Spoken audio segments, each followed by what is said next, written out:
All right, it is Reaction Monday. Landry Locker, Cody Stutes with you. Special time. Normally we're a little earlier. Texans moved their media availability, so we adjusted accordingly. Big news. We have a new sponsor. Shout out to the greatness that is TDECU. Yeah, we're pumped to have a local standout like TDECU here with us, Landry. And the folks can benefit from being a member at TDECU. They're your credit union. TDECU.org/Texans, where you can find out all that information. We're pumped to have TDECU along for Reaction Monday and for the rest of the season. And there's another benefit to it as well. With the TDECU Texans debit card, you save 15% at the Texans online team shop. Jerseys, hats, hoodies, all of it. You can show your Texans pride and score savings while you do it. Visit TDECU.org/Texans and get your card today. Membership required, insured by NCUA. So there we go. It's an honor. It's a privilege. What do CJ Stroud, the Houston Cougars football stadium, and SNL have in common? We're all sponsored by the greatness that is TDECU. TDECU. 21 Savage says he has a TDECU card. So good for him. Shout out to him. He's rocketing to the top of the audience rankings here. Yep. So there we go. Anyways, let's get into the game that was in Jacksonville. And let's just start right off the top with what in the hell went wrong in Jacksonville outside of what we had already seen and we had already had hints of going on. Oh, you're asking for the new warts that showed up after all of the warts from the first two games showed up in this one? Like what else went wrong? Ursery had a bad game after having a good second game of the season, so that was disappointing. I mean, he got absolutely worked by Josh Hines-Allen, so that was no good. We saw some one-on-one tight end blocking that didn't go well. That had been okay in the first couple, and then Harrison Bryant just olayed JHA to CJ Stroud, and Stroud did his typical retreat 50 yards and nearly get sacked for a safety almost. I'm exaggerating, but it does feel that way every time he goes back. Like, everything that went wrong in the first two games was present in this one with some new wrinkles of suck. Like Nico Collins, of all people, betrays you with a turnover in the red zone. Like, it just – everything that could have gone wrong ended up going wrong in this one on the offense. Yeah, and I think there's the issues that we've discussed. They've been similar, and I think the problem that we have with the Texans right now is somehow you proactively tried to fix a problem and it got worse. And Nick Caley right now is a worse version of Bobby Slowick. Correct. And the thing that we always get told, and I think it's a good exercise to practice in some ways, is, well, it's only been this many games. It's only been, it's early. There's all these things that we keep hearing. But when it comes to Nick Caley, it's not just about 3 games. It's about years of seeing this offense that we see. And the intrigue over Nick Caley was, yes, he's New England, but he was also with Sean McVay for 2 years. I got news for you. When he was in Los Angeles, he was just there for a 2-year beach vacation, and he was wearing his Patriots swimsuit every time he went to the beach. He did not pay attention to Sean McVay except as like how to enunciate his words and maybe get a little bit hyper. There's nothing about this offense. It's not 3 games. We saw this offense with O'Brien. And the difference between what O'Brien had and what Caley has is CJ Stroud's not Deshaun Watson. Mm-hmm. I'm sorry, he's not. That doesn't mean he's bad, but Deshaun was great when he was a Texan. Deshaun was a top 3 guy. And that's the problem with Nick Caley, is that there is no Rams element to this. It is very Patriots-like. There's a lot of Patriots philosophies. And the sad thing is, a Bobby Slowick offense, while not great with a limited ceiling, you're not winless with a Bobby Slowick offense. You're not winless with a Bill O'Brien offense. I don't think you're winless with a Pep Hamilton or Tim Kelly offense. This has been the worst 3-game stretch of offensive football that we've witnessed. And we can go back as far as you want. As far as you want. The Texans are the only team in the last 20 years They've been around about that time as a franchise. They're the only team in the last 20 years to allow 55 points in their first 3 games and be winless. They have 4 trips to the red zone in 3 games. 4 trips to the red zone in 3 games. So that's the problem, is that you don't even have a bad offense. You have a historically bad offense, and it's the biggest fear that Cal McNair had when he hired Nick Caserio was he did not want people to think that this was Patriots South. We are not Patriots South. It's the quote. He made it very clear to say that. And I think maybe it's because Demeco got his way the first time around. Well, now all of a sudden, Nick Caserio got his way, and this is the most Patriots South thing they've had. Nick Caley's offense is more Patriots South than bringing in Jack Easterby to run the organization. It is awful. There's no creativity. And the funniest thing about it is, like, we talk about them running quick game. The only time this guy runs quick game is on 3rd down to like, as like a quit play. Like the quick game is almost like a quit play for him or like a tap out. So that's the problem you have right now. And the question is, well, what do you do about it?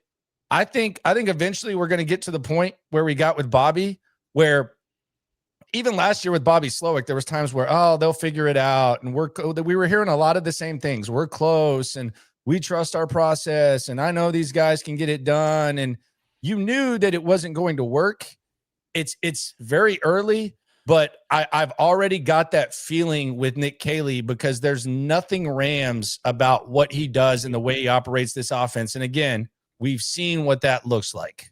That was one of the biggest criticisms of Bobby at the end of the year was, gosh, it sure feels like he just took a 49ers playbook, put it on the copy machine, and that's what he decided to do, and that's how he decided to operate. Well, at least when Bobby copied an offense, it was from this decade. Nick Caley's copying early 2000s Patriots offense. Like, not even the exciting part, and you're missing, I don't know, a lot of the keys necessary to run that Patriots offense, including the biggest one, which is the quarterback. So it's super disappointing.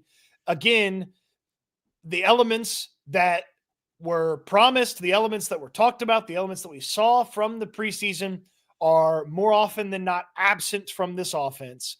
The offensive coordinator, he was very ready to run some give-up plays and some settle plays throughout the course of that game, despite the fact that early on, they had a 2nd and 12, and they ran a play, and my God, Dalton Schultz ran past the sticks, and my God, they got a 1st down. But, you know, that same drive, they ran one of the worst screens I've ever seen a team run, and that's Bobby last year included, and CJ just dirts the ball at Woody Marks' feet because they were trying to just get 4 or 5 yards because they were ready to just settle and kick a field goal. So it's just, you watch Trevor Lawrence play, and Lawrence is not good. The Jaguars are not good right now. I could see where they might end up being pretty decent, but there's stuff like Diami Brown is running unopened, uncovered over the middle, and Lawrence is able to get him the ball. They get the ball out of the quarterback's hands real quick. And year after year, these past couple of years, we've watched teams approach the Texans defense a certain way and get rid of the ball quickly. And somehow, some way, that's never clicked for the guy that's got the headset for the Texans, Bobby or Nick Caley, to get the ball out of CJ Stroud's hands. And it minimizes the opportunity for some of these crushing and sometimes soul-crushing mistakes that they make. Frank Silva on the thing says, where were the reports out of training camp, guys? I know you were there. What the F does that even mean? We didn't see him play a game. And it didn't look like this in training camp. Like, what do you mean? That's what we've been saying, Frank. It didn't look like this. Yeah. So what are you saying? Like, what reports? We haven't seen him play a game. And the funniest thing is the best version of Deshaun Watson that we saw with BOB was when he didn't work with, when he had less time with him. Like we saw that they had this offense in training camp, and then he kind of freed him his rookie year because I think they were anticipating Savage, but it looked different in the game after that with Deshaun. It's almost like the more time they spend, but I don't know, like, I don't know what kind of question that is. Like it became very apparent that we were heading towards a New England offense. I just didn't know that it was going to be like a worse version of the New England offense. They had pre-snap motion in the preseason, in training camp, in the practices. They had play action in the preseason, in training camp, in the practices. They don't have it in the game. They don't have it in the game. It's missing. Let's go to the peeps here on Reaction Monday. Landry Locker, Cody Stutes with you, presented by the greatness that is TDECU. Here's Christopher. He says, to be clear, that's what bleeping the bed looks like. You ain't never hate. Swarm. Yeah, I mean, I think you can make the case that all three games have been that. Sean Castillo says, what location we thinking for the draft? Spanky's. In all seriousness, though, we'll be at Spanky's this Friday. The beauty of this community and the beauty of how we cover this team and what we do is we do it no matter what. Yep. And our numbers don't really drop. But I would really love to have as many people at Spanky's this time as last time. So as a result of that, the first 10 beer, I'll sacrifice 10 beers. First 10 people that come through, beer on me. I gotcha. Come through to Spanky's this Saturday or this Friday, Sharpstown location, 3 to whenever. I don't know how I got cut out of this. You said yesterday on the Locker Room postgame show that SNL was buying the beers, and now all of a sudden it's Landry Locker's the hero. All right, so we'll make it 20. 20 beers. Get y'all's ass there. We got you covered. Promise. Bada bing, bada boom. Yeah, we're not buying the same person 20 beers either, okay? So the first 20 people you want a beer, we'll buy it for you. Wag says, happy Monday, brothers/fans. Upset, but was expected. Oh, you expected that. Goodness gracious, bless your heart. That's where a lot of people were heading into this one, was lack of faith and lack of belief in Nick Caley. And, well, he did nothing to restore it. So the drunk Texan says, who we picking first overall? One of the Utah tackles, hopefully. HDAV Traveler says, afternoon, Landry, Cody, and friends. Hope y'all have calmed down and relaxed since the game yesterday. It is what it is right now, you know, and the messaging is really funny. I do find the messaging with Demeco, which we'll get to in a second. I find it somewhat funny. Like, you look at the two faces of your franchise, and you have Demeco and you have CJ. And Demeco's message is, we're close. Okay, well, you also constantly talk about how every NFL game is close and they're professional football players too, and it always comes down to a few plays. But now your message is that y'all are close. So awesome, dude. Yep. So basically, you know who else really, really, really preached being close and was right? Lovey Smith. So, like, that doesn't mean anything. Close is a disease for this team. You're not supposed to be close. You did not make all these changes in the offseason. You did not revamp the offensive line, change the offensive coordinator, draft 2 wide receivers on day 2 of the NFL draft, draft a rookie offensive lineman and start him at left tackle. You did not do all that to be close to winning a couple of close football games. You did all that to go to a further place than where you have gone as an organization because you didn't believe the path you were on was going to get you there. You didn't change all these things to be close. So, yeah, you might have been close to winning a couple football games, but you're nowhere close to where you're supposed to be and where you wanted to go and where you were trying to go with your actions. And by the way, shout out to everyone who is going to be at Spanky's this week, this Friday. We greatly appreciate y'all for rolling through. Let's hear this Demeco Ryans thing here on Reaction Monday, presented by the greatness that is TDECU. This was Demeco. You asked him about being close first, and then I just followed up with, okay,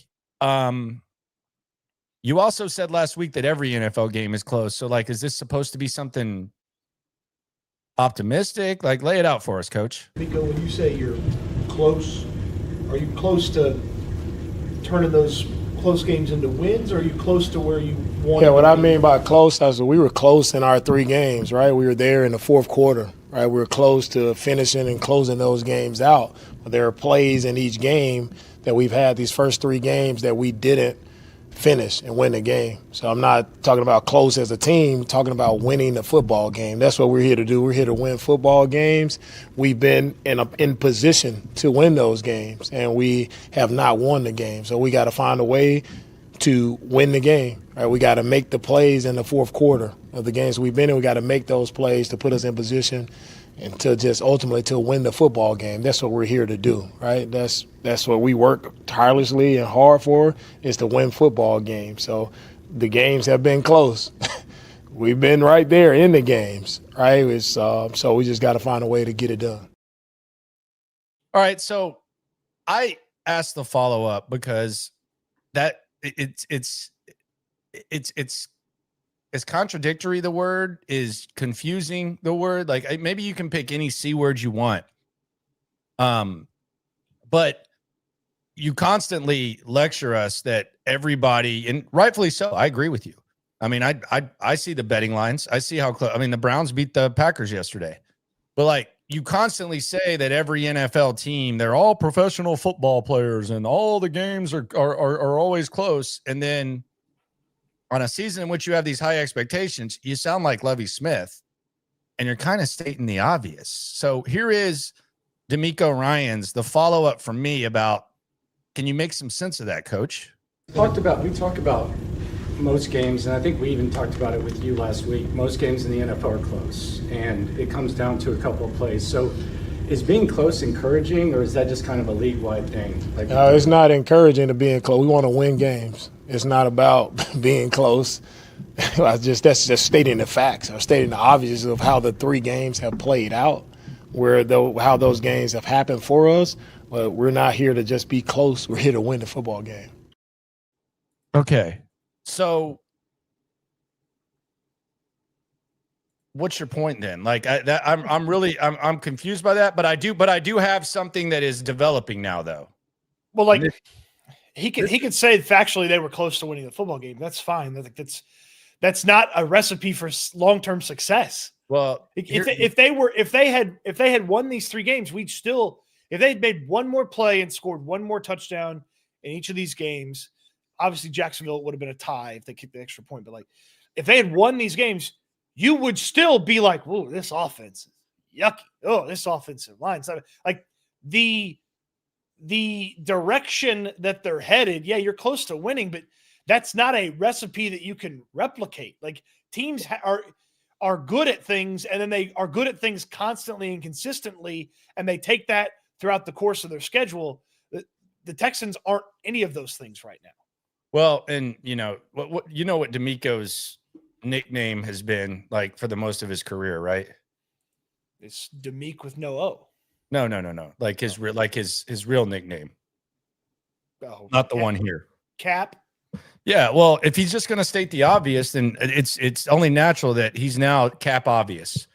So I mean, it's embarrassing the way that he's going up there and playing himself, man. And like, it's really, really repetitive with the way that he's doing it. And I don't know. I don't know that this approach is working. And the fact that he says that he doesn't look, and a lot of times what he says is not what he actually means or what he actually does. But the fact that he said today that despite the fact this has been a ongoing thing from year to year, he looks at everything separate. That's kind of a problem. That's kind of a problem if it's an ongoing thing. Like, it's cool to wipe the slate clean, but it's kind of a problem if you're not looking at, okay, we're having these same discussions. We have a new offensive coordinator, we have new offensive line, we have new receivers, and we're having these same discussions. He says that it doesn't even matter what happened last year. He puts himself in a precarious position because he better stand by that, because they made a change. And if at the end of the year this offense isn't good enough, then they need to make another change, and he's at the front of it. Because Demeco Ryans isn't going anywhere. So save the fire Demeco Ryans conversations. We're not having any of those in 2025. No, and I think he should be able to oversee this thing. Right. But if you had an entirely new offensive room and you wanted to say, yeah, we got to give these guys time and they got to make mistakes, they got to get better, like, maybe. But my God, you've got so much that you brought in or that you carried over from last year. Like, the cumulative effect of how bad this offense has been, it matters. Like, you made a change and it looks the same, sometimes worse. Like,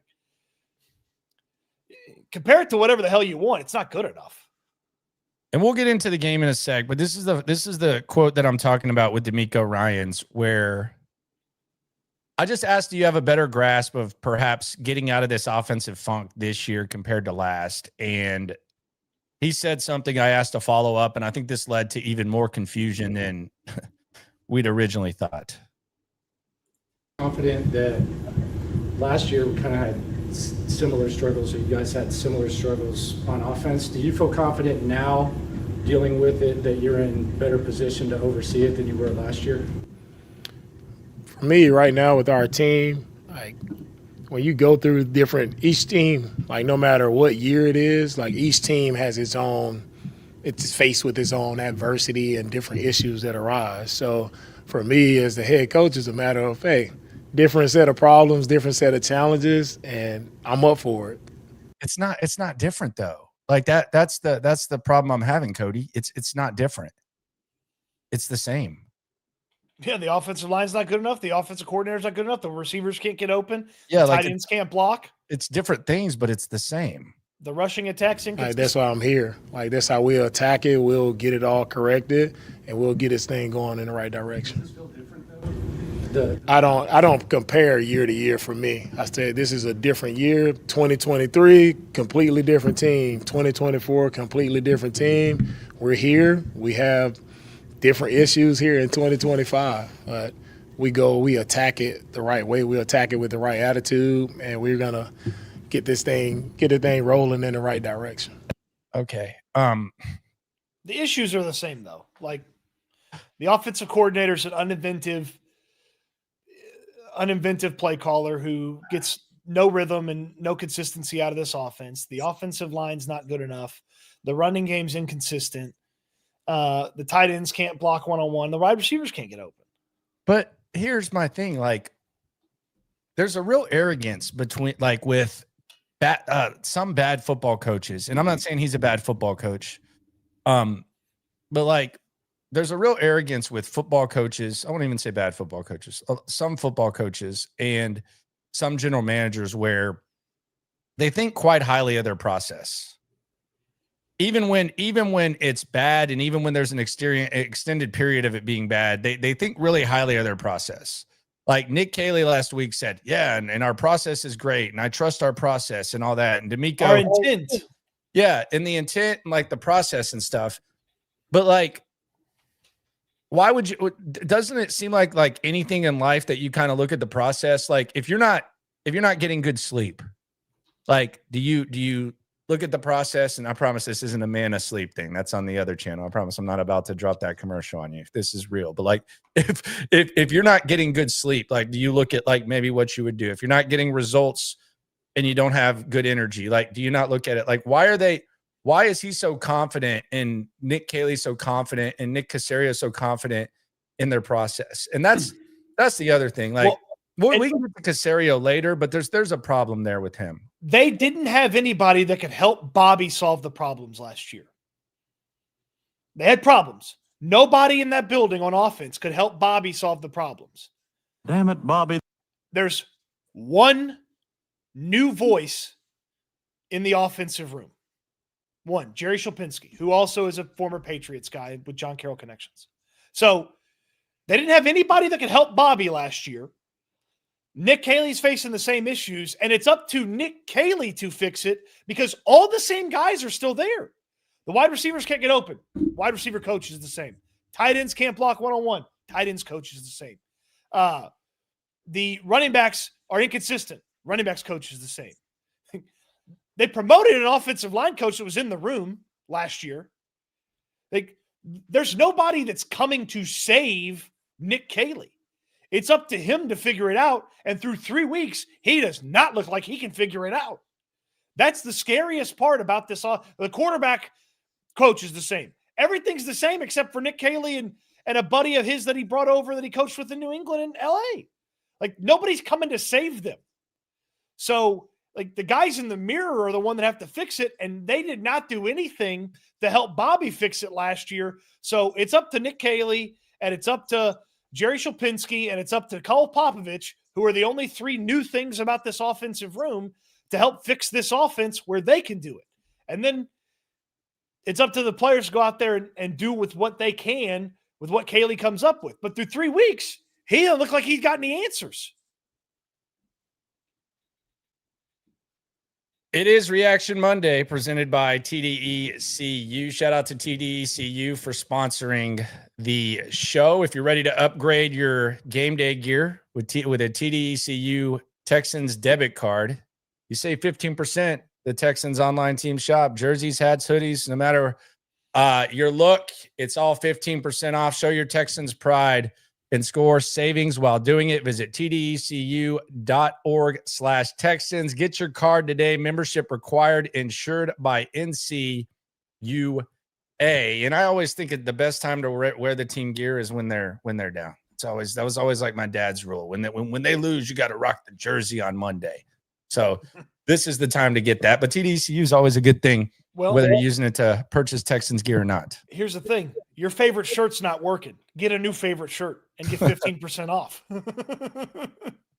Your favorite jersey, it ain't working. Get a new favorite jersey and get 15% off. Burn it. All right, so the key moments of the game that we do every Reaction Monday, I'm going to go through them. I know a lot of people might not want to relive this game, but I want to relive some of these moments.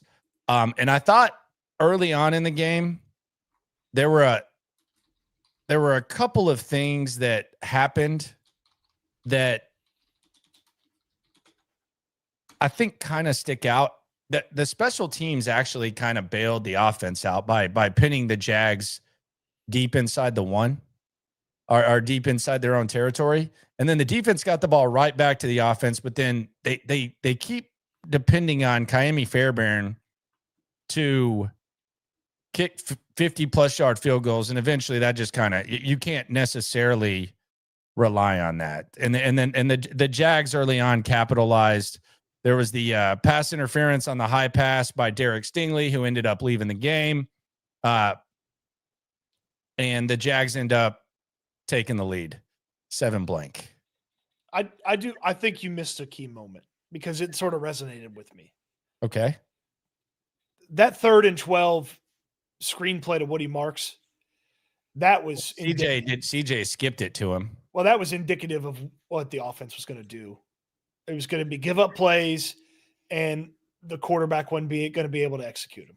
And it's like, I mean, they were just trying to get a couple extra yards to make the field goal easier, and CJ dirts a pass to a wide open guy who has been dynamic with the ball in his hands and could have probably got you a few yards and made that field goal easier. So I thought that was a, oh, here we go again moment. Yeah. And then you had, I thought it was kind of a sign that Liam Cohen knew what he was doing. I thought this was a very key moment as Derek Stingley left. The first play that Tremont Smith comes in, they take a deep shot down the field. And they didn't convert, but it just kind of showed that Liam Cohen has kind of a grasp of what's going on in the game.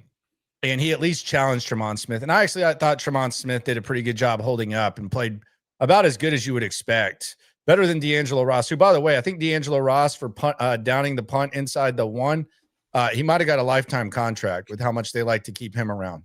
But I thought Liam Cohen deciding to challenge was kind of a key moment where this guy might know what he's doing, although he is going to go brain fart a little bit later on.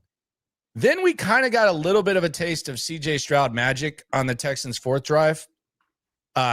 He connects with Nico Collins, and then you see Nico Collins get a kiss on the forehead from Eric Murray, extra 15 yards. I thought it was significant because as the Texans cut the lead to 4, CJ Stroud at least showed a little bit of CJ Stroud magic, just a little bit. Yeah, there was. I mean, it was like, man, I thought he was just going to keep going, but he kind of had it scrambling and moving around and extended it and actually got rid of it. And Nico was there and uncovered, and it was like, oh man, like maybe you're going to get some more of that. Maybe not. So I thought it was pretty impressive that the Texans were able to go into the go into the half only down 4. I thought it was a little bit surprising. On the first drive of the game of the second half, I mean, the Jags end up getting 3 points, and it all traces back to exactly why the Bucs ended up getting 7 at the end of the game. Henry To'oTo'o's tackling. There's a 1st and 20. There's just a swing pass to Travis Hunter. Henry To'oTo'o does everything right, but he doesn't wrap up, and Travis Hunter moves the chains. That right there led to 3 more points for the Jags and a 7-point game. Say what you want about To'oTo'o. He's still a decent ball player, but his tackling is a problem. Mm-hmm. Then we had the rock bottom for Ursery. This was perhaps the worst display. You had the 15-yard penalty, and then you had him just getting completely treated like a blocking sled by Josh Hines-Allen right into CJ Stroud. And that was kind of the low point for Ursery. Probably it's expected for rookies to struggle, but that was kind of hard to watch.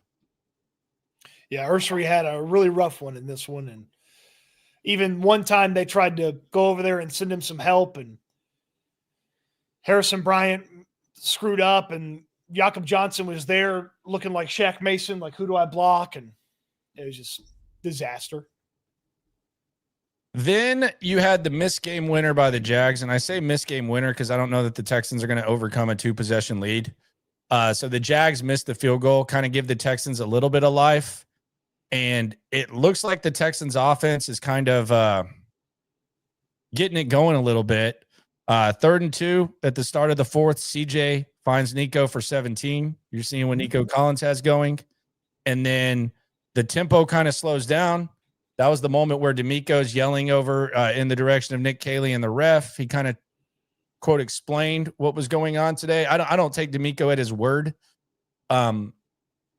often, but I can understand what he's saying there. It was clearly he was clearly mad at the tempo for whatever the reason was. He was upset about that.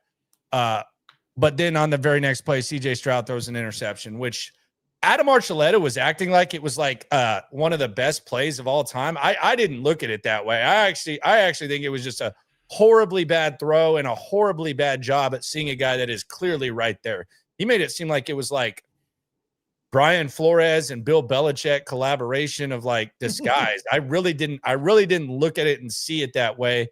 And there were a lot of times where Archuleta said someone was open, and there was one time where Kalen Bullock was right there. There was another time where the safety was right in front of Nico. It seemed like for like a former safety, Archuleta had some weird vision.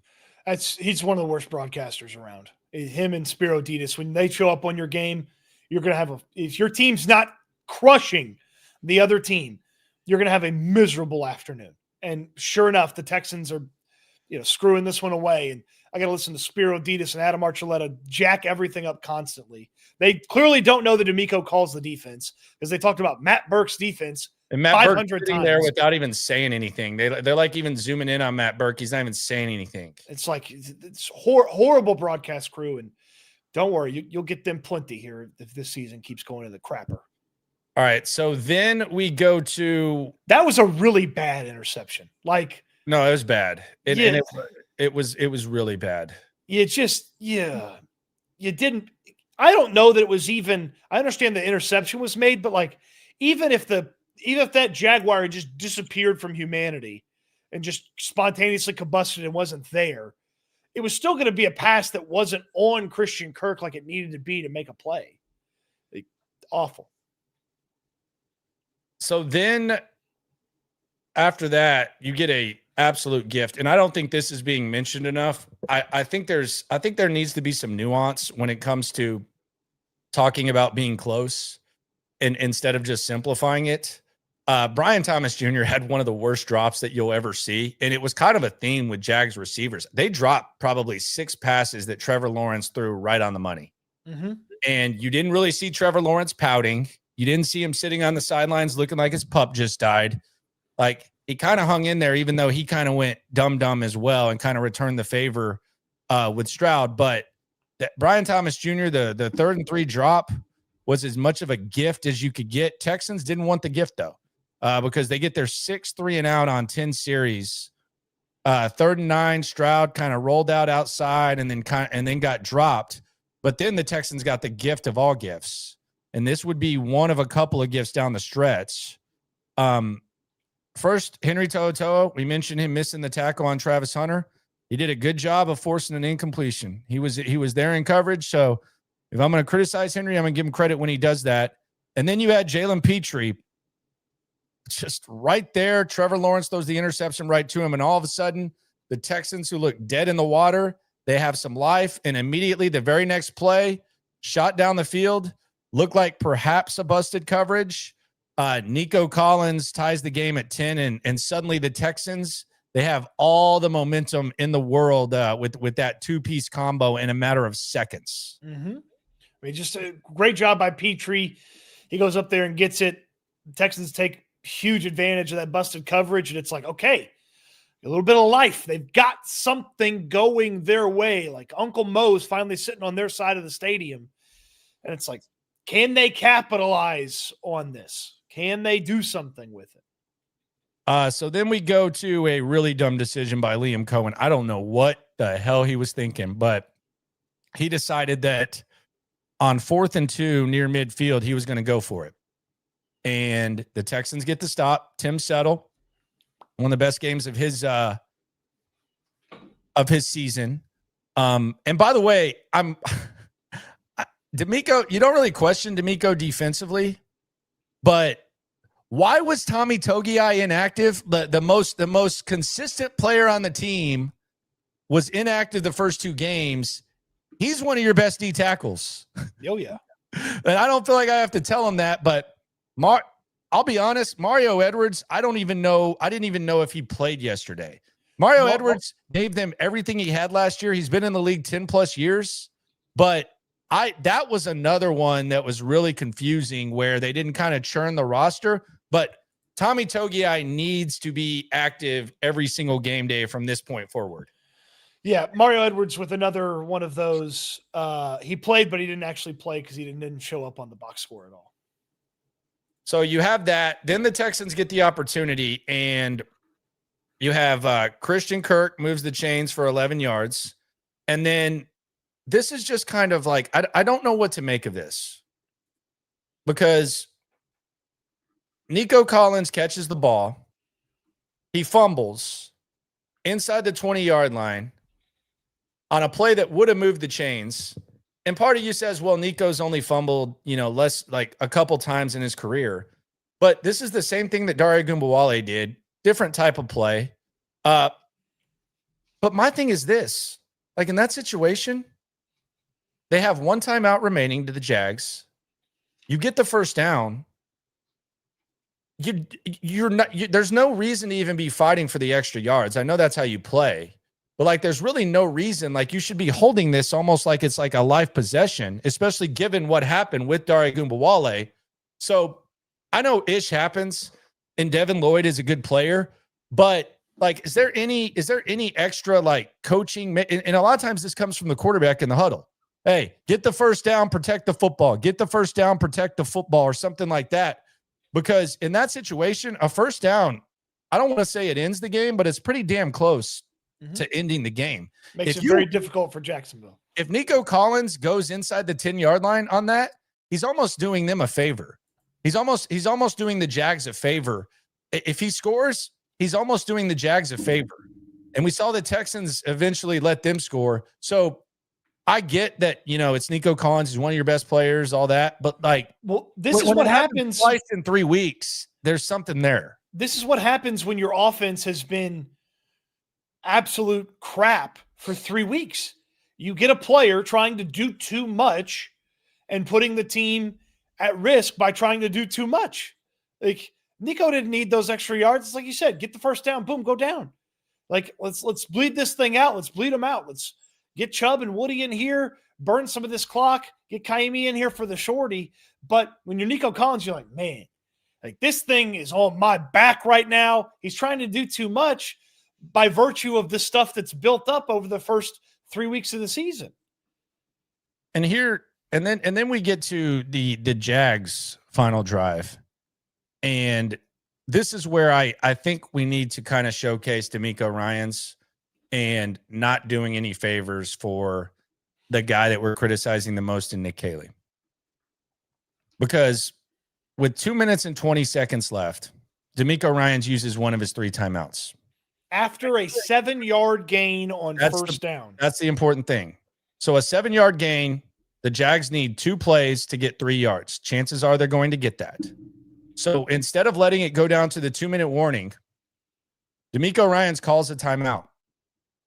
And it's significant because if the 2-minute warning goes down, and let's say the Jags don't get the first down on the next play, then they're going to have to think about using a timeout, or the clock is going to actually be your friend if you're the Texans. Now, if they don't gain a yard, then it's okay.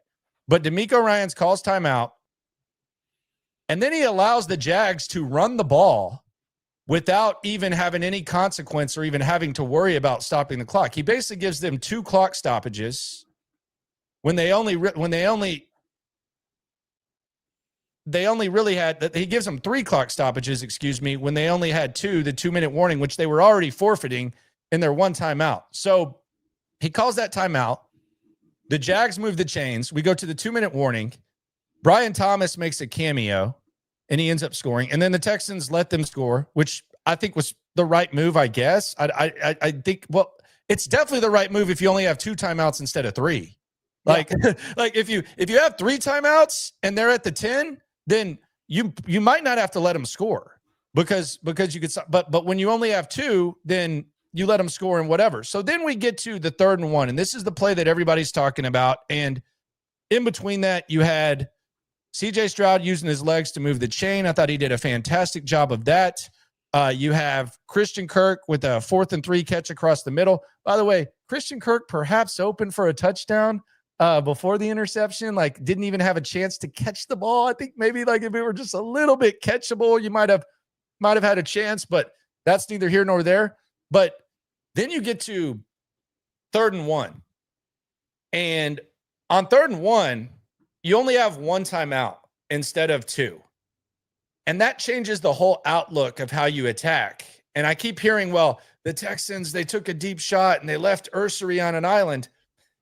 If they run the ball, they might have to, they have to use their final timeout, and then they're basically 20 yards away from the end zone with no timeouts. If you have 2 timeouts, you can easily run the ball and you can easily stop the clock, and then you have 1 timeout with 20 yards to go. So as much as, we criticize Nick Caley and the play call and stuff, I think Demeco Ryans calling that random ass timeout didn't do him any favors, and it quite frankly was senseless. It made no sense. Yeah, as soon as he called it, weird timeout, wasted timeout, and they obviously didn't get the stop there, and it was a bad job by Demeco. It is Reaction Monday, presented by the greatness that is TDECU here on at a special time at 2:00. Shout out to TDECU. Speaking of TDECU, let's give some credit where it's due. We're going to do this every Monday on Reaction Monday, presented by TDECU. Guys that might not be getting as much credit as they probably deserve. We have 3 guys here. I'll let you start with the big fella, number 98. Yeah, Tim Settle, where credit is due. I mean, he did not look good early on in the season, but he had a solid game against the Jaguars, and he had that great batted down pass on that 4th down play that, honestly, you'll go back and you watch that play. If Tim Settle didn't bat that down, Liam Cohen probably gets rewarded for his aggressiveness. They probably get that completion and keep things moving on. But Tim Settle got the big mid up there and had a solid game. So Tim Settle, where credit is due, thanks to TDECU. Yeah, and I think Tremont Smith deserves credit too. We think of him as a special teams player. He was clearly cornerback 4 in camp. Jalen Smith was out, which means he moves up to cornerback 3. Derek Stingley leaves the game, which means he moves up to cornerback 2. He was immediately challenged. I thought he held his ground very nicely, and I thought he did a very, very good job. It's much better than what we'd seen from guys that had that opportunity previously, D'Angelo Ross. So Tremont Smith, I think he deserves credit. I don't think anyone's going to throw him a game ball, but I think he deserves a ton of credit for filling in for one of the best corners in the game. and not really getting exposed. The long play to Thomas, that was Lassiter. So I thought Tremont Smith did a really, really good job filling in for one of your best players. Well, you're probably going to need him. It doesn't really sound to me like Derek Stingley's super close to being on the field or near being 100%. So you're going to need Tremont Smith here in the coming weeks. And then Tommy Togei, his first game of the season. How about that? The most consistent guy, according to Demeco Ryans, Tommy Togei. He deserves a lot of credit. He looked good. I don't see him being inactive too many more times this year. Yeah, I mean, Sheldon Rankins is the defensive tackle I trust the most on this team. Behind him is Tommy Togei. Put him on the field, give him opportunities, and then hopefully between Rankins, Togei, and Settle, you can cobble that defensive tackle situation together. The less Mario Edwards, the better. And, frankly, the less Foley Fatukasi, the better. So try to figure it out between those three guys and make it work. And yeah, Togei, baffling why he wasn't on the field the first 2 weeks and finally gets on there and an immediate impact. So good job for him. Yep. Shout out to TDECU. We already have a lot of TDECU customers in our community. Zach Rose says he has the TDECU. You get 20 cents off a gallon at Buc-ee's if you use a TDECU credit card. So there's an extra little factoid right there. There you go. If you're not already a customer. So 20 cents off per gallon at Buc-ee's if you use a TDECU credit card. It really is an honor for us to be riding with them. And it is an excellent tons of locations. Easy to go in there and get signed up and get your stuff all squared away with them. And TDECU.org is where you can find all the info you need. All right, let's go back to Z Soup. You ain't never hate. Swarm. All right, back to the people. The people are angry. I understand. We're all in this together, though. Just a reminder. Kareem says, appreciate y'all's coverage, gents. Hate that the team sucks. I had no confidence they would score at all. Offense was lifeless except the last two drives. Yeah, I mean, they've been to the red zone 4 times in 3 games. That's crazy. High school Cody got laid more than they've been to the red zone. High school Cody was skinny. High school Cody was skinny until his senior year of high school, and then he got fat. Mushroom 713. I look forward to these vids rather than games now. Good, man. Thank you. We're in this together. Get your ass out to Spanky's on Friday. Thank you, out there at Sharpstown. But we got beer. We got beers for you. Get your ass out there. We'll see you there. Speaking of mushrooms, they got some great fried mushrooms over there at Spanky's. AKKK. He says, assuming both Knicks are out, I wouldn't assume that. No. Would you rather keep Demeco and bring in a McDaniel or Dable at OC, or fire Demeco and bring in Joe Brady or Cliff Kingsbury as HC? If you think discipline's an issue, bring Cliff Kingsbury in here, and you'll see what discipline being an issue really looks like. I wanted Josh McCown. I want Josh McCown. That is my thing. The one thing about, I think there's a chance that Nick Caley doesn't make it. Caserio, by the way, this was very under the radar. They didn't really announce it, but he actually got a 2-year extension when he got a job promotion. So he has 4 years left on his deal. So there's that's just kind of what the McNairs do. They just make coaches and GMs, they just make their contracts even worse. So that's where that is. But I've wanted Josh McCown for a while. I would say I'd rather have Mike McDaniel than Dable. I don't want to go back to the New England side of things. Well, Dable just spent an entire game unable to get the ball to Malik Neighbors some way, somehow. So Demeco's not going anywhere. Yeah, Demeco's not going anywhere. I would have told you a week ago, I don't see any way that they're going to fire an OC after 1 year. It's absolutely on the table if this crap show continues. So, yeah, I mean, and then Mike McDaniel's a natural choice because A, he's coached here before. B, he's coached with Demeco Ryans in San Francisco. And just letting him go over there and handle offense in a dark little part of NRG. Marijuana called Kush on the streets. You can do a whole heck of a lot worse.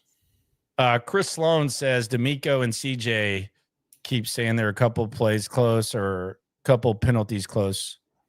What is your interpretation of close being a super caliber team? Close. Usually, if you're preaching being close, it means you're not a good team. That would be my interpretation. You know who's close? The Buffalo Bills are close to being a Super Bowl contender. That's what close looks like. Okay, close is a disease for this Texans team because they're nowhere near where they need to be and where they wanted to be in this season. We're talking to the people here on Reaction Monday presented by TDECU. Christopher says, I'm already tired of CJ moping around, depressed, zero energy. Even his voice is cringe at this point. Sheesh. Yikes. This was CJ on the bench when they cut to him so many times. Yeah, he looks defeated, man. He looks defeated. Like, Yeah, that was him. And you got Davis Mills over here looking at the tablet with Nick Caley right there, and it's like, what are we doing? You ain't never hate. Swarm. Lawson Pyle says, New England boys got to go. Caley, Casario, Popovich. Was it not promised by Cal that we were no longer going to be New England South? It was. Has not happened, though. Adrian Vega. So we draft 2 wide receivers. Oh, no, I know where this is going. So we draft 2 wide receivers in the draft not to use them. I agreed with you, Landry. We should have drafted a RB to help Joe out on the offense. Wasted picks so far. Look, Woody Marks looks like a good player. New England guys don't trust rookies. They don't trust skill position rookies. We've seen it. Like, it does not. They do not trust rookies until they have to. Like, Dare Ogunbowale fumbles. He forces Woody Marks to get some sort of an opportunity. They don't trust the rookies. And a lot of people say this offense is like so hard that the rookies, it's hard for them to pick it up. But they don't trust rookies. I agree with you 100%. It doesn't make sense. But again, Jaden Higgins, he catches the ball, he moves the chains, but for some reason they can't figure out anything to get him the rock. Marks has been impressive when they've used him. They just haven't used him as much as they should have. And Wag says, bright spot of the game, Marks started showing up. Yes, I enjoyed, if we want to talk about something good, I enjoyed the split at running back. Yeah, that's a split that you could survive with for a good portion of the season because you just can't put all that workload on Nick Chubb, and that's why Woody Marks is here. He's supposed to help the workload.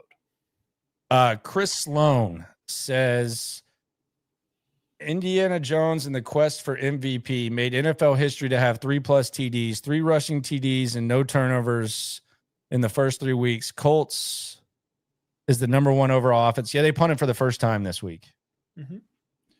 But I mean, and by the way, Shane Steichen has more regular season wins than Demeco Ryans, and he's done so with just a crazy array of quarterbacks, and he's 1 drop pass away from having as many division titles. He's the best coach. He's the best coach in the division right now. Well, you know what else they did in Indianapolis? They invested in the offensive line year after year after year and coached them up and did a good job coaching them up. And they drafted a running back really high, and he turned out to be really good. And so some of the things the Texans haven't done. Colton says, core axiom, F this team into oblivion. Nick. It's a little harsh. Is that Colton's core axiom going forward? I must Pandoline Texans offense, less play action / pre-snap motion. Yeah, they do not to move around. Would you like the numbers on that? I would love the numbers on that. Okay. 2024, they were 13th in play action. They're dead last in 2025. Pre-snap shift / motion rate in 2024, they were 6th. They're 19th in 2025. Yeah, that sounds New Englandy. Wag says 100% Cody, no creativity or adjustments in plays. Would agree with that. Truth over facts says, what if Demeco let Burke call the defense and he call the offense? A great defensive mind knows enough to call a better game than Nick. Slowick transitioned from defense to why not Demeco? I don't think Demeco knows offense. I don't think he does. I think he's an old school defensive guy. I get what you're saying, but Demeco, and I don't want to take away one of the best defensive coordinators in the league. Yeah. Matt Burke's called defense before. It didn't go awesome in Miami. No. So that would be taking away your strength and creating an unknown. So I would be against that. It's also just it's just not something that he can do. Like, it's just. How much of the wide receiver production is on Ben McDaniels? I don't know. I don't think a lot. Well, year after year, guys can't get open, and they just keep the same guys in place that coach them. So The Rhino says we were all Demeco when the team was going up tempo and it wasn't working, and Caley slowed it down and Demeco got on him. Now, Demeco says that he wasn't getting on him, which I don't really care.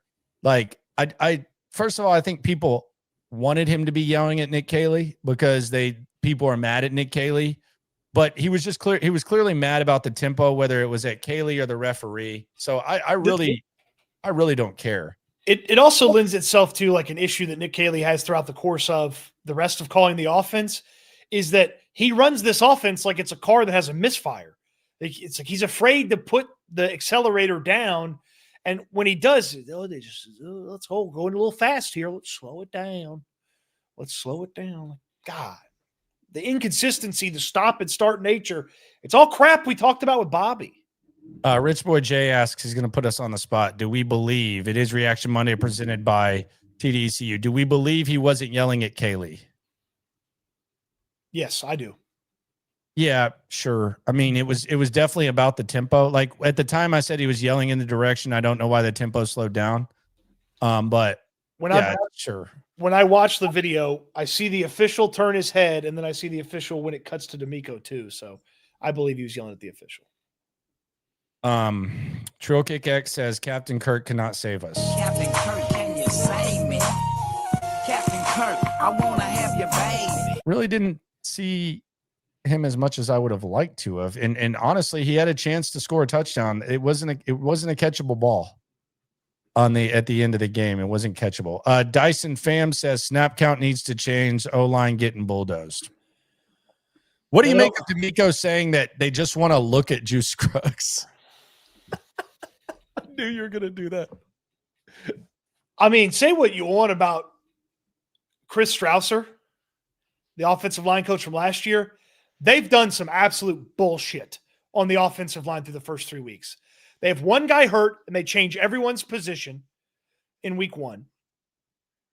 And then week 3, they have a healthy left guard that they're rotating with a guy that they wouldn't put on the field in week 1. So, like, I understand Chris Strausser sucked at his job, but they weren't doing bullshit like this. Well, I almost feel like they're like growing, but it's like they're like slow developers. Like they're not letting Shaq Mason flop around no matter what, and then his job be guaranteed. But they're not fully willing to bench Laken Tomlinson, who's been the worst offensive lineman on one of the worst offensive lines in the league. And it's almost like they're like at least willing to like ground him for 3 minutes, like put your nose in the corner for 3 minutes and rotate. Like I just, it's a weird thing, but I will say, like the people who were saying, why not just put Juice Scruggs in instead of completely shuffling the entire offensive line? You probably feel somewhat vindicated given the fact that now here we are 3 weeks down the line and Juice Scruggs is actually playing. And by the way, I'm not saying he was awesome, but he does look like he's at least kind of like at least as good as Laken Tomlinson. Yeah, there's at least there's a potential for some upside to Juice Scruggs. Like it's a new system, it's a new coach. Like maybe he figures something out. There's no hope with Laken Tomlinson. There's nothing that you can like. You're not going to sell me that a guy who's gotten worse for 3 straight seasons is all of a sudden going to just figure it out. So, by the way, for whatever you care about, maybe you do, maybe you don't care about Pro Football Focus ratings. Juice Scruggs was the best pass blocker according to Pro Football Focus ratings. Well, that's great. I'll give you one guess who the worst offensive lineman was in pass blocking. Ariante Ursery. Nope, it was Laken Tomlinson. Still. All right. Felix says hot take 3 L's versus excellent, well above average D's. That's a glass half full outlook by you, Felix. Shout out to you. Are the Jaguars good at defense? Did I miss something here? They're not terrible. They suck.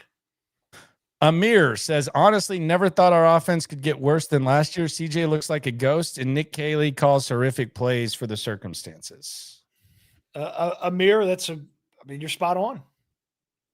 That's one of the worst like that game against the Jaguars is one of the worst offensive performances we've ever seen under Demeco Ryans. And it's probably only supplanted by the ass kicking they suffered on Christmas.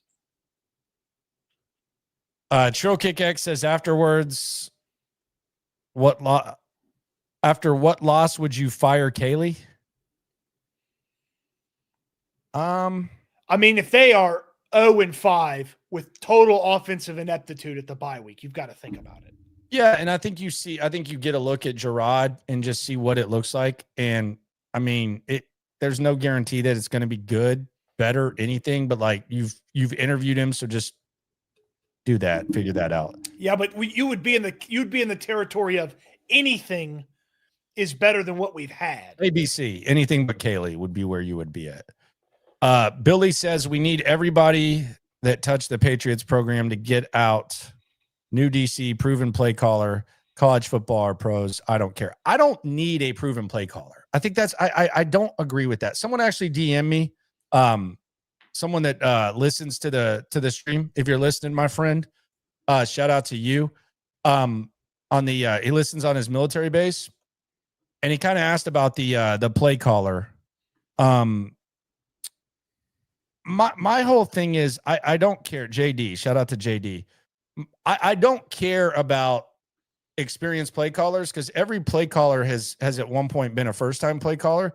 I just think you have to get the right guy. Like I think I'm someone asked me, why am I a Josh McCown guy?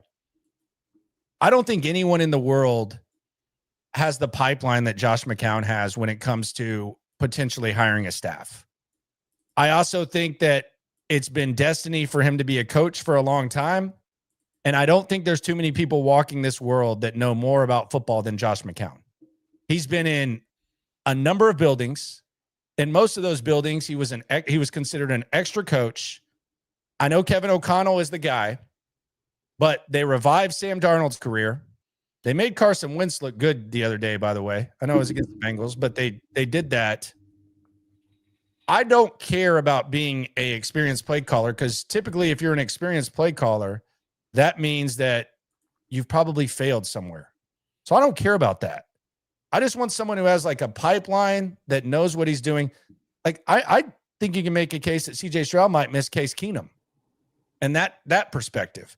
But like this notion that you now have to go get a first time, like a experienced play caller, I do not agree with at all, especially if it's going to be Nick Caley, who's showing tape of 20 years ago and trying to run dated offenses. And Bobby Slowick's trying to copy San Francisco. That's the problem. It's not that this is their first time play calling.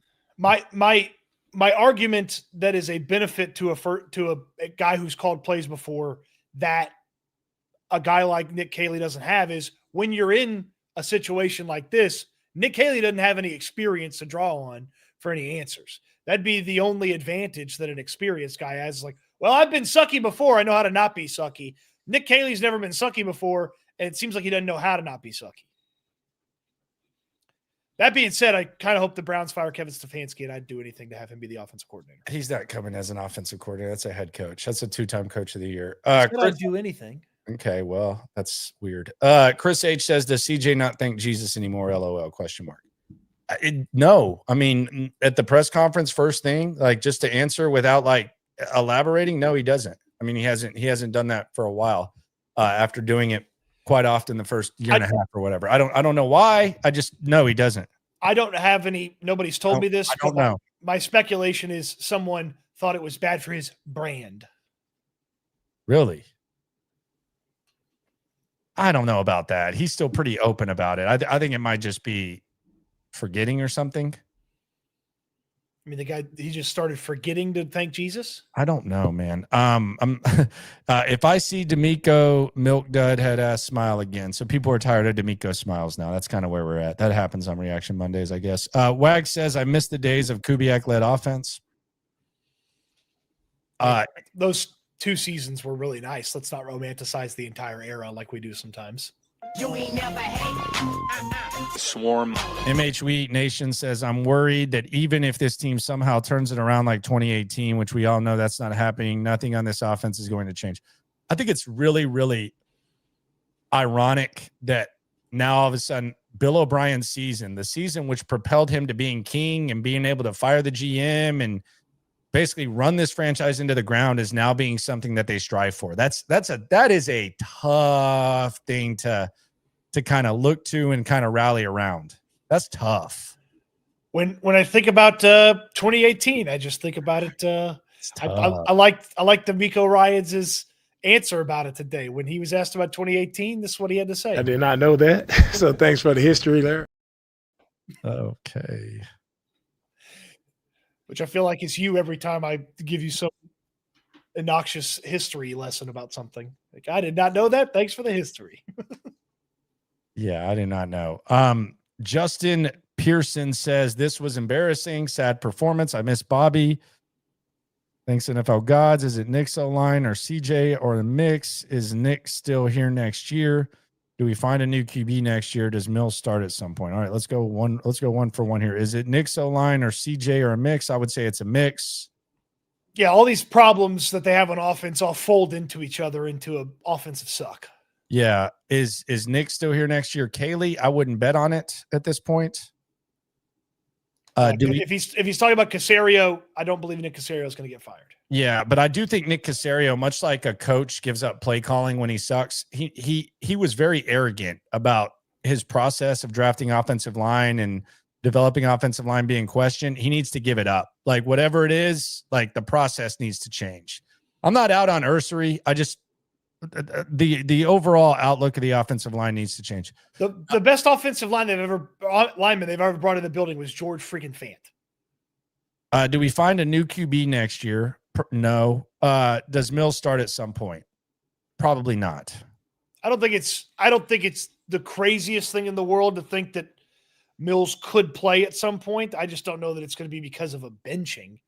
I could see where maybe, CJ is dinged up and he's playing. If healthy, CJ's got to play all of them because you got to find out. Rich Boy Jay says Tom Brady left, yet the Patriots are still haunting us.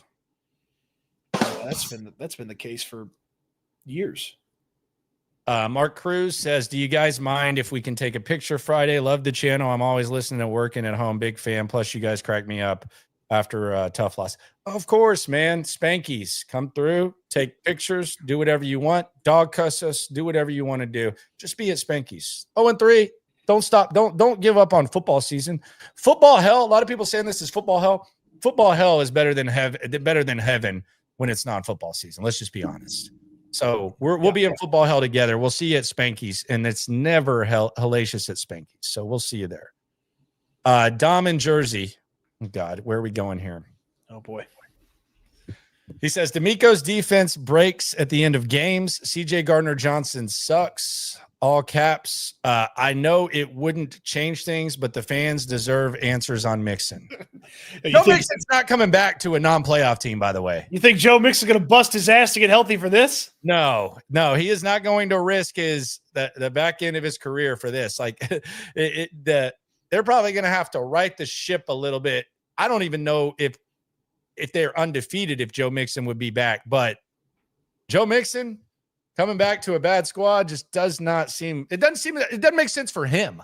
Like, like if I was advising him, I would say, dude, no, sir. I am so excited for next Monday. Let's say they beat the Titans. I believe they're going to beat the Titans. They've got a victory under their belt. They're feeling good. And first question right off the bat. Hey, bro. Alpha Aaron here. Is Joe Mixon coming back? Dominic in Jersey again. He says yesterday's game was pivotal. Even if we beat Tennessee this week, we're going to get dominated by Baltimore. I'm in football hell and it's only September. It's okay. Football hell's not you can be in worse places than football hell. Dom is also a Florida Gators fan, so that sucks for him. And yeah, I mean, look, that 1-4 headed in the bye it would suck. You know what would suck worse? 0-5. So let's take care of the Titans before we start thinking about the Ravens. All right. Sports Talk with D says it's a love and hate relationship with Henry because he's always in position to make the play, but doesn't make the play. If he makes the plays tackle, he looks like a star. I'm tired of CJ sobbing. Yeah, Henry To'oTo'o. Look, Henry To'oTo'o was a day 3 pick. Like he's a winning player. Like it's just a problem. And the margin for error is so small that even like a few missed tackles, you look at that and you say, well, they could have won the game if. So yeah, I mean it's a different set of rules for the offense and the defense. And like I know against some teams, this bend don't break is not going to work well. Like I know there's an element of when you face a much better team and a much better offense and a more consistent offense, this bend don't break is going to be a big negative because they're going to break more than they have. For right now, the defense has done their job for 3 weeks. It's the first team in league history to allow this many points and be winless, or in the last 20 years, I should say. Yeah, it allowed this few points and be winless. So like the defense has done their job. Like, we could bitch about some of the yards and this and that, and maybe a key critical moment. All of this would be not even talked about if they had an offense that was worth a crap. McDapple says Caley left the Rams and they improved. Yeah, there's some guys where it's like, yeah, I'm not really bothered if that guy leaves the building. Caley feels like that guy in LA. They should have hired Dave Ragone. Justin Pearson says, don't jump ship now. You got to stay on the ship longer than anyone. You need to be playing. Yeah, no, I'm gonna start. You need to be playing music. So don't you ain't jumping off no Caley ship, brother. I'm gonna wear a scarlet letter if this offense doesn't turn around. I'll wear a little red NC pinned to my shirt every show.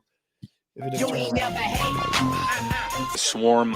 This might be an overreaction. This is from Justin Pearson. This might be an overreaction. I'll admit that before I say it. How many seasons of piss poor offense do we say maybe we need an offensive-minded head coach? That's not an overreaction, my friend. Like I was Demeco from the very jump, but the biggest pushback, and it was a strong pushback. I would say it's damn near the majority was you hire an offensive-minded head coach. And we're 3 years into this. There's 2 offensive coordinators. There's a season plus of mediocre offensive football. That's not an overreaction at all. And meanwhile, you look at the division, Shane Steichen's winning with mediocre quarterbacks. I'm assuming the Titans are going to bring in an offensive guy, and the Jags got an offensive guy, and they just beat you and they have a better record than you. So I wouldn't say that's an overreaction at all. I think that was a very, very, very, very frequently mentioned thing during this hiring process. And if you stood on that side of things, then you have a lot of evidence to kind of back it up. And then you listen to Demeco talk, the way he talks about defense versus offense, the way that they invest, the way that they develop. That's not overreaction at all. That's a rational thought by Justin. The hilarious part is when it is brought up, like, well, you got a defensive coach, the offensive guy might leave. It's usually it was brought up as like, if he's successful, he eventually will leave. It's not usually brought up that like, yeah, he's going to suck after 2 years. You got to fire him. And the guy that you replace him with also is going to suck. Yeah. Yeah. Jacob Hyatt says, this is very inside baseball of you, Jacob. He says, dang. If I was in a room with John Lopez, I think that's a comedian or something. Fisherman. He says, Lopez over at 6'10". Tony Romo and Nick Caserio and can fire 2 people. I would fire Caserio twice. This is very inside baseball. It's a nice spin on the joke that he's referencing from The Office about. Oh yeah. It's a nice spin, and it's a lot nicer because that one's a little bit different. But yeah, Caserio, very unimpressive this offseason. We talked about Mario Edwards earlier. You could have taken Mario Edwards' money and Nick Neiman's money and found a guard that's better than what you've been doing. Beeb says, is Demeco Ryan's a version of Rex Ryan? Well, hell, Rex went to the AFC Championship game. Twice. With Mark Sanchez. Twice. I also think Rex Ryan kind of had like a little more oomph to him, a little more oomph. Matthew Green says, anyone else think CJ Stroud is looking like Eeyore? That's a Winnie the Pooh reference for those of you that may not know. Somebody find his tail. I'm sick of the losing. Love y'all. Thanks for the hard work. Thank you. Hope to see you at Spanky's Friday. I don't know if y'all know that, but we're going to be there. Sharpstown. Belair. Oh man, I want to see we're you there. on offense again. Other people don't even know what you're doing right now. Like this is not like the old demo. I like Matthew. But People don't know what Eeyore is. not everybody. I would say the majority don't know who Eeyore is, and you're just taking it a step too far with the impression. He's a grumpy guy. You're kind of grumpy right now. I'm just saying. No, but people don't get your impression there. Chat, help me out. Who knows Eeyore? Chat, help me out, chat. Who knows Eeyore? You ain't never hate. Swarm. All right. So next comment. Even the Chiefs are finding out what happens with a bad offensive line. F around and find out. They got a good rookie, though, that students didn't love. Yeah, the conversation was not that he was not going to be a good football player. It was that I don't trust his knee. Like people just hear what they want to hear and say what they want to say about that, but that's fine. Nathan Palmer says, I hate to say this. No, don't apologize, my friend. It's Reaction Monday. Get your feels out before we go on to Tennessee. But I'd rather have Pep back than what we got at OC. At least he has experience calling plays. See, I don't care about experience, but we've never seen a worse 3-game start to the season than what we see from Nick Caley. So you can say anyone, any offensive coordinator in Texans history, you take their first 3 games of the season, none of them have done this poorly. Ever. Corey J says, I just got my money back. Thanks, Landry. I had nothing to do with that. But there you go. Corey accidentally hit 400 yesterday on the soup. Oh, boy. Yeah, and he was like asking me. I was like, "Hey, just type it in and figure it out." And he got it back. So I just told him like, "Yeah, what's up?" But yeah, Corey's a big viewer, and I told him, "Hey, they should get you back." So they got it. So there you go. So yeah, you're getting some support on the Eeyore. I don't need your apology. I don't need your apology. The people's support is all I need. I don't need your apology. You got it. You got the support. There you go. Eeyore. Justin Pearson says Jimmy got activated off the exempt list. What does he bring to the defense? Where does he play? What do you mean he got activated? That like just happened? Did hold on. Did Jimmy Ward reporter Aaron Wilson report this? Hey, bro. Alpha Aaron here. Well, just because he's off the exempt list doesn't mean he's ready to play. He's not ready to play. He's not ready to play. Aaron didn't report anything about Jimmy, so I ain't see nothing about that. Yeah, I didn't see it. He's the Jimmy whisperer. Or the Jimmy hugger. Oh, let's see. Is that the real JA? Yeah, the NFL's removed Jimmy Ward from the commissioner's exempt list. He was not ready to play yet, though. So he's removed from that. So he stays on. Yeah, he remains on PUP. Damn, Pelissaro got Aaron. Oh, no. Aaron's flight got delayed and Pelissaro. Oh, I bet Aaron's on the plane. Yeah, Aaron's on the plane. He got stuck in Jacksonville. He missed today's press conference, and then Tom Pelissaro got him. Oh, Aaron's on the plane. Hey, bro. Alpha Aaron here. Damn, he is not going to be He should have taken a bus like Deshaun. He is not going to be happy. MHW Nation says Chris Palmer was a better play caller than Caley. Chris Palmer. Okay. Anyway, let's It's a deep cut. Let's get some Cody's context here on a Reaction Monday. Do you have any context to what we witnessed yesterday in Jacksonville? I think there's some context necessary on the rushing attack, because if you're just a box score bozo and you just look at the box score, like, well, okay, 4.2, 4.5 yards a carry for the 2 running backs. Like, they still can't run the football when they want to and need to.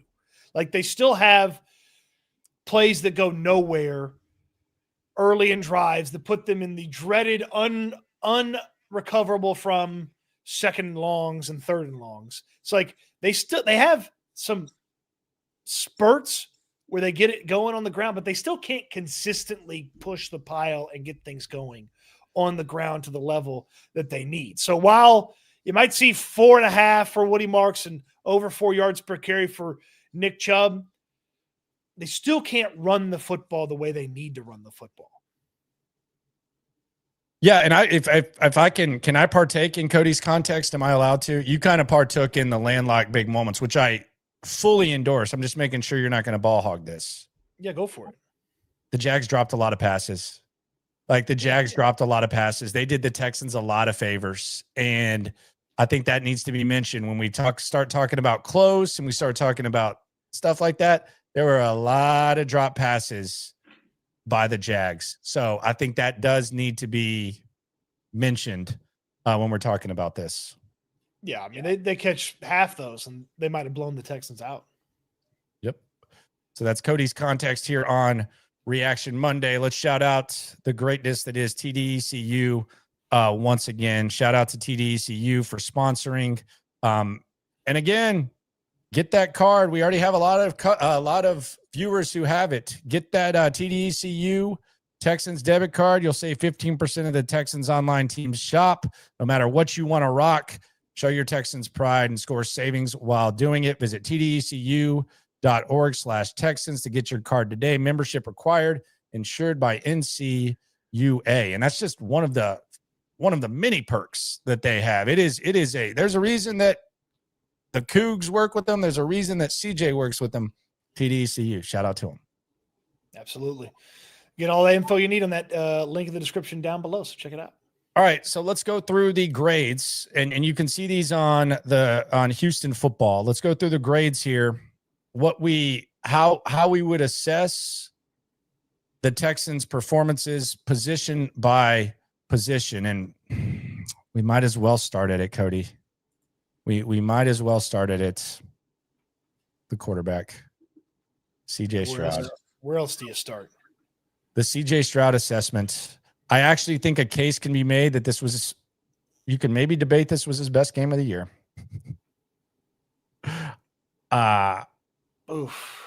You can maybe make the case that despite the interceptions, there was some magic. There was a few moments. I would give CJ Stroud in this game a D. I would give CJ Stroud a D. Just still too many missed throws. The 2 interceptions. I think the one was just a bad throw. Not even giving Kirk a chance to make a play late in the game. It was rough. I'm trying not to hold him to too unrealistic of a standard based on surroundings and based on what we've seen. He's getting roasted nationally, by the way. But I will say that this was a D performance by CJ Stroud. Yeah, I mean, he missed that Woody Marks throw early. He missed Schultz early. The interception was bad. And if you take away the 50-yard completion on the busted play, he throws for 154 yards, which is a 4.2 yards per attempt, which is awful. Yep. Rich Boy said it best in 2006. Throw some D's on it. Running back performance versus the Jags. I'm going to give this a C. And part of the reason that they're getting a C is because they didn't have enough opportunities. I think that of all times to maybe run the ball a little bit more, I like the carry share between Marks and Chubb. I think that they got that right. Finally, better late than never.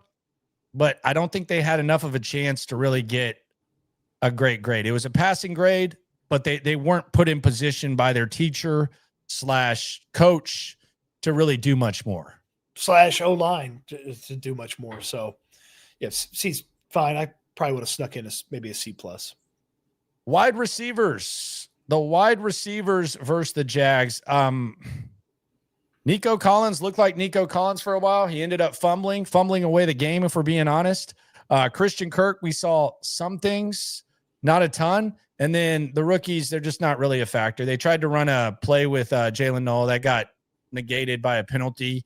They just don't. They they don't really care about rookies. And when Nico Collins fumbles away the game, I'll give them a C. I also think CJ Stroud didn't fully give them opportunities. I'll give them a passing grade too. Yeah, I'd have been fine with a C- or even a D.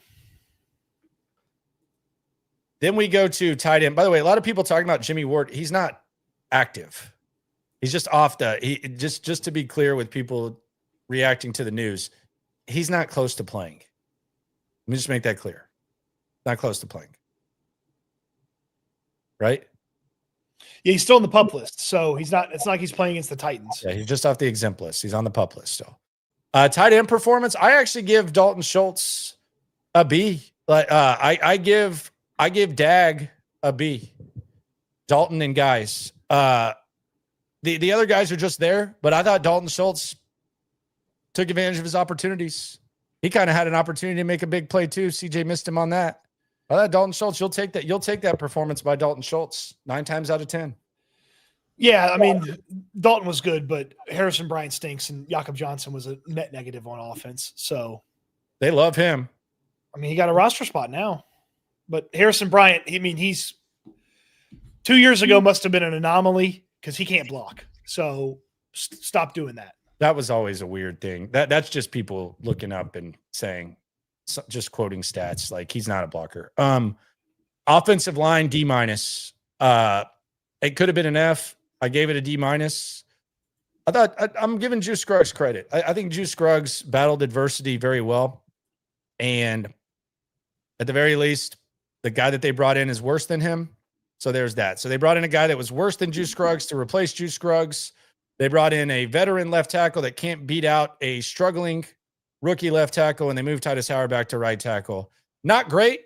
But you mentioned Juice Scruggs being good in pass pro. I'll give the O-line a D- because I'm a sympathetic guy like that. Generous. The O-line. Generous. I'm in a generous mood. D-line performance versus the Jags. I'm going to give the D-line a B+. I thought the D-line was good. They kept Jacksonville's run game in check. Tim Settle had his best game of the season. Tommy Togei probably should have been active from the jump. Will Anderson was okay. He was obviously pretty banged up. And I thought the D-line was solid. So I will give the D-line a B+. Yeah, that's a very fair grade. And the Togei Settle Rankins at defensive tackle. And then when Will was in there, Will was taking care of business. So that's very fair.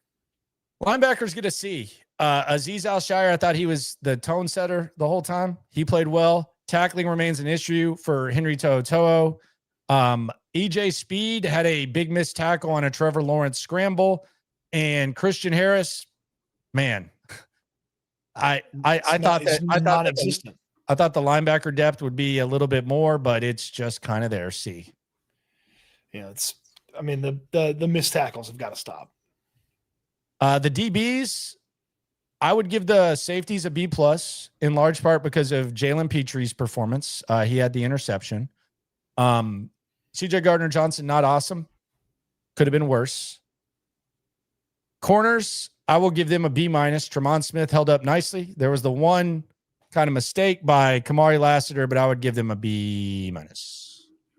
Yeah, those are both. I mean, Tremont Smith holding up when they went right at him is a good job. Some of the drops benefited some of the corners in coverage and even some of the safeties in coverage a time or two.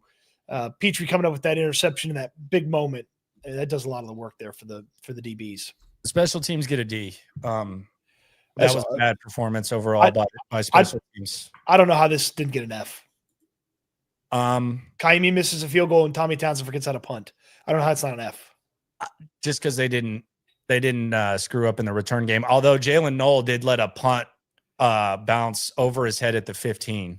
He treated the 15 like the 5. Yeah, that's generous. That's a D. That was an F. Yeah, that's a D. Yep. All right. Coaching. What did the coaching get? F. Yeah. F. Demeco, Ryan's clock management, Nick Caley's whole offensive game plan, and whatever Frank Ross did. Coaching got an F. It was bad. Yep. Pat Burke's defense. Swarm. Tyler Kent says, my 80-year-old mom wants to know, in January 2026, will 1979 still be the last NFL conference title game? Mom is concerned also. Of course, she knows the Eeyore. Yeah, shout out to your mother, my friend. If you're thinking about the AFC Championship game, you are way more optimistic. Got to get up to 500 probably before by week 11. You need to be 500 if you want to start even like thinking about the playoffs. Yeah, and even then, you're going to need some teams to help you out with the rest of the schedule. You're going to need some teams to go hand the Colts some losses that they shouldn't have had, and hand some of the other AFC teams some losses. Timeout Houston says, don't matter, the Raptors tomorrow. Oh, yeah, that has been a big social media buzz. What's that? That there's a big swarm of section of Christian social media that believes the rapture is tomorrow. Okay. Well, I'm ready if it's the case. it's nice. Okay. Rich Boy J says CJ needs a massage. Easy. Hey. It's Reaction Monday. We're getting it all off our chest. Let's talk about the greatness that is Texans Turf. They did my lawn. They can do your lawn. TexansTurf.com. Shout out to my guy Dan and his team. I shopped around so you didn't have to. It's the best thing I've done. There's no insects. The pet loves it. The daughter loves it. I love it. It looks lovely. I strongly recommend, especially if you have a smaller yard, getting in the turf game. But if you have a large yard, they got you covered as well. They do all the jobs. They customize it, best prices, financing, all that. Go to TexansTurf.com. Give them a call. Dan is the man. Who are the kings of the turf this week? Jalen Petrie is one of the kings of the turf. He had that interception and actually had some couple of nice coverage moments, which doesn't always happen for him. So really good job by him. And then Aziz Al-Shire is the king of the turf in his return to the scene of the crime, as Jacksonville fans make him out to be, this awful devil somehow, some way. Boy, he called them out. He said they still had their booty hurt for a guy making a football play. I wasn't even fishing for that. Yeah. And Trevor Lawrence wanted to talk some mess to him, and Aziz wasn't backing down, and he was ready to handle his business if it got to that. So he's a king of the turf. You got to stand on your own. You got to stand 10 down. Yeah. If you're a king of the turf, here is Aziz. Shout out to Texans Turf, TexansTurf.com. They got you covered. Here's Aziz talking about the return to Jacksonville. Was the atmosphere out there what you expected? Was it volatile in Jacksonville? Oh, yeah. I mean, like I said, I think people are butthurt. I mean, I even think, honestly, their team is a little, sensitive. Make a tackle on a guy, a clean tackle, he gets hurt because I just play football. And then you got quarterback chirping at me like, what do you want? Like, what's the issue? So, it's a lot of people in their feelings about playing football, bro. Like, we play football. And nobody trying to bully nobody and all that weird stuff. We're just trying to play the game hard, and that's how we are. Appreciate you, man. Was the atmosphere out there what you expected? Was it butt hurt? It was a booty hurt. One of the two. Yeah. Patrick, shut up. He says audio low. Can you clip the mic on him next time? Hey, bro. Alpha Aaron here.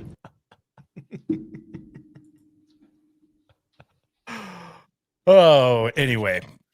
So is there anything else that we missed? We'll go through half full, half empty. We'll also go through the big things that happened. But is there anything else that we missed? We talked about Demeco's explanation of the viral clip, the Caley clip. Have we missed anything? We talked about Mario Edwards, just a box score MIA.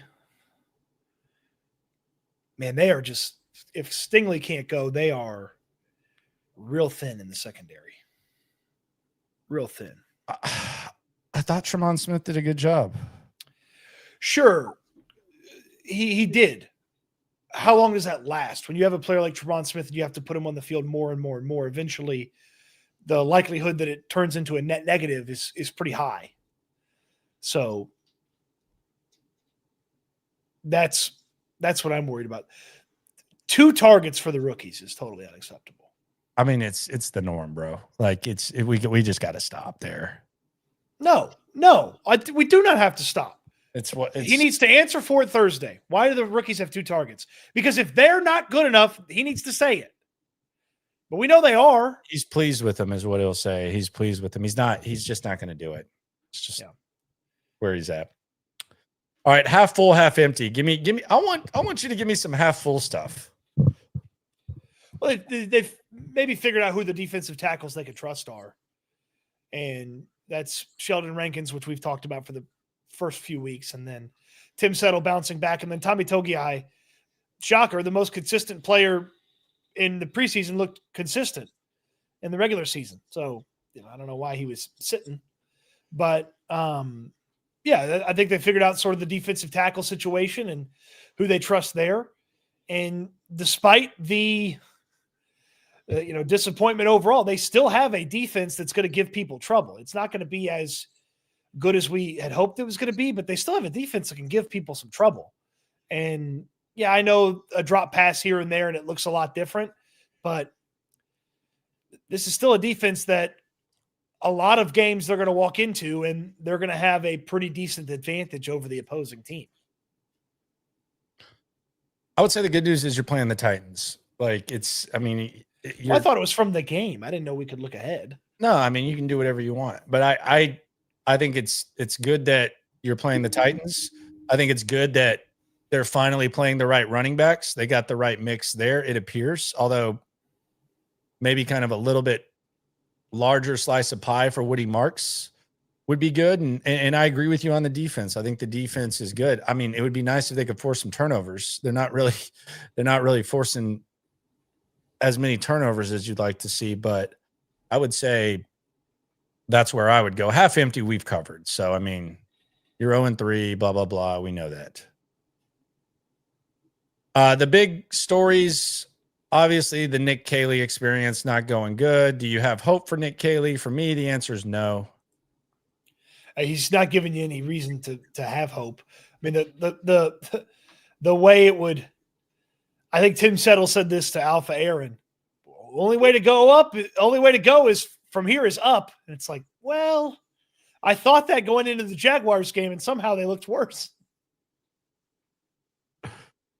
You had Juice rotating with Tomlinson. Do you think that continues, or do you think they just go in the direction of Juice Scruggs now? Just start one of them, please. This is stupid. Well, they wanted to give Juice a chance, is what Demeco said. Like, this is a PE class. Well, his chance looked good, so start him. Start him instead of Laken Tomlinson. Derek Stingley's day-to-day, according to Demeco. Yeah, I mean, I'd be interested to know if they feel like they need him against the Titans. And so, hey, maybe don't rush it this week. Get ready for Baltimore. All right, on to Baltimore. Actually, on to Tennessee. Can't overlook anyone around here. Eyes on Tennessee.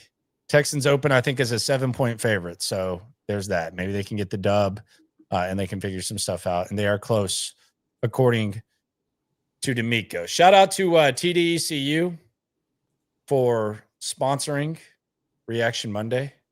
True honor and privilege to be with one of the marquee brands. The debit card is fantastic. Everything is good. All you got to do is visit tdecu.org/Texans. Get your card today. You'll get 15% off the online team shop. There's also a lot of other perks that go into that. Just check it out. You will not regret it. tdecu.org/Texans to learn more. Membership required, insured by NCUA.